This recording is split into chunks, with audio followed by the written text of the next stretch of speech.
आज मैं अगर तुम लोगों जैसे लोगों की चलती ना मूवी माफिया, और तुम जैसे सड़े हुए सूडो जर्नलिस्ट की चलती, तो आज मैं इंडिया की टॉप एक्ट्रेस और हाईएस्ट पेड एक्ट्रेस नहीं होती। इन लोगों ने मुझे धमकी देना शुरू किया है कि मुझे बैन कर देंगे, या मेरी कोई चीज़ का मुझे कवर नहीं करेंगे, या मेरा करियर बर्बाद कर देंगे। अरे नालायकों, देशद्रोहियों, बिकाऊ लोगों, तुम लोगों को खरीदने के लाखों भी नहीं चाहिए। तुम लोग तो इतने सस्ते हो, 50-60 रुपए में बिछ जाते हो। जो अपनी देश के साथ गद्दारी करे, अपनी ही थाली में जिसमें खाते हैं उसी में छेद करते हैं, तुम जैसे नालायक मुझको बर्बाद करोगे। तुम लोगों के बाप दादाओं को भी मैंने लोहे के चने चबाए हैं। ये लोग सूडो लिबरल हैं और ये लोग बिल्कुल भी सेक्युलर नहीं है। अगर ये सेक्युलर होते तो हमेशा धार्मिक चीज़ों को लेके देश की एकता पर हमेशा प्रहार नहीं करते। नमस्कार दोस्तों, आज मैं अपनी जो हमारी इंडियन मीडिया है उसके बारे में आपसे कुछ कहना चाहती हूँ।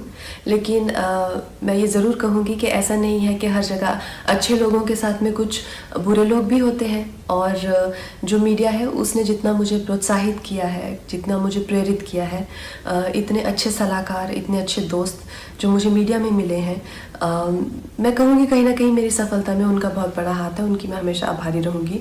लेकिन जो दीमक की तरह जो एक सेक्शन मीडिया का है जो हमारे देश में दीमक की तरह लगा हुआ है और उसको धीरे धीरे करके उसकी गरिमा को, उसके अस्मिता को, देश की इंटेग्रिटी को, देश की एकता को आए दिन अटैक करता रहता है, आए दिन इनके जो भी है झूठी अफवाहें फैलाते रहते हैं, अपने गंदे भद्दे विचार, देशद्रोहिता के जो विचार हैं वो ओपनली सबके सामने रखते हैं। और इनके खिलाफ हमारे कॉन्स्टिट्यूशन में किसी भी तरह का कोई भी ना पेनल्टी है और ना ही कोई सज़ा है। तो इस चीज़ से मुझे बहुत ही ज़्यादा ठेस लगी और मैंने अपने आप में ही ये डिसाइड कर लिया कि ये जो दोगली मीडिया है, ये जो बिकाऊ मीडिया है जो खुद को लिबरल कहती है, सेक्युलर कहती है, और कुछ नहीं है, 10वीं फेल भी नहीं है ये लोग सूडो लिबरल है और ये लोग बिल्कुल भी सेक्युलर नहीं है। अगर ये सेक्युलर होते तो हमेशा धार्मिक चीज़ों को लेके देश की एकता पर हमेशा प्रहार नहीं करते। ऐसे ही एक चिंदी से जर्नलिस्ट को मैं 1-2 दिन पहले एक प्रेस कॉन्फ्रेंस में मिली, तो उसी की तरह बहुत सारे लोग हैं जो जितने भी हमारे जो सीरियस इश्यूज़ हैं, हमारे जो सीरियस कॉजेज़ हैं। वर्ल्ड एनवायरनमेंट में डे के दिन मैंने प्लास्टिक बैन को लेके एक कैंपेन किया था, जिसमें मैंने प्लास्टिक के ख़िलाफ़ ईशा योगा सेंटर के साथ में काफ़ी कुछ एक्टिविटीज़ की थी। इस जर्नलिस्ट को मैंने उसकी खिल्ली उड़ाते हुए देखा। फिर मैंने काउ स्लॉटर के अगेंस्ट, एनिमल क्रूलिटी के अगेंस्ट एक कैंपेन किया, उसका भी ये मजाक उड़ा रहा था। एक शहीद पे मैंने फिल्म बनाई, उसके नाम की खिल्ली उड़ा रहा है। और प्लीज़ आप ये गौरतलब ये है कि इनके पास किसी भी तरह का कोई तर्क वितर्क, समीक्षा या विचार जो कि एक पत्रकार का हक है, उस तरीके से नहीं, गाली गलौज करके, गंदी बातें लिख के, प्रोफेशनल ट्रोल्स जो हैं खुद को मुफ्त का खाना खाने पहुंच जाते हैं ये हर जगह प्रेस कॉन्फ्रेंस पे।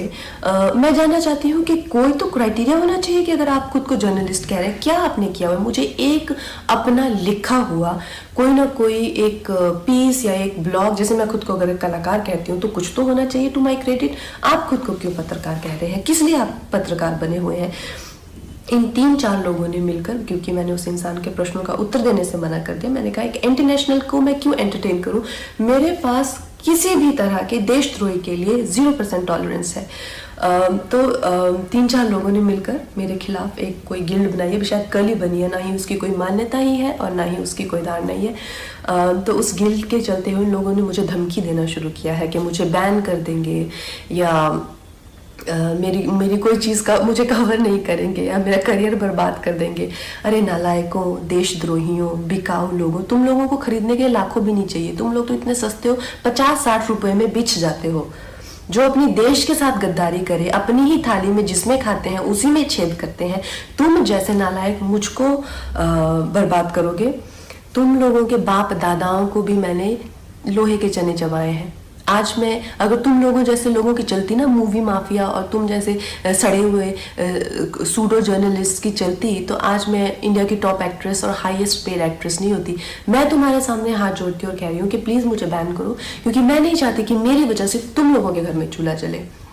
और इससे ज़्यादा बड़ा एहसान आप मुझ पे नहीं कर सकते कि आप मुझे बैन कीजिए। और जो भी मेरे भाई बहन इस देश के जो युवक युवतियाँ हैं जिन्होंने इन लोगों का बहिष्कार किया है, और जब मणिकर्णिका फिल्म भी आई थी और मूवी माफिया उसके अगेंस्ट पूरी गैंग अप हो गई थी, तो इन बच्चों ने इतने अच्छे तरह से हर दिन we stand with Manikarnika trend किया, उस फिल्म को बहुत सफल बनाया। फिल्म ने 150 करोड़ से ज़्यादा का बिजनेस किया, और इस चीज़ से मुझे इतना गर्व है अपने देशवासियों पर। आप लोगों के लिए जो हो पाएगा उससे भी ज़्यादा करके दिखाएंगे। बहुत बहुत धन्यवाद।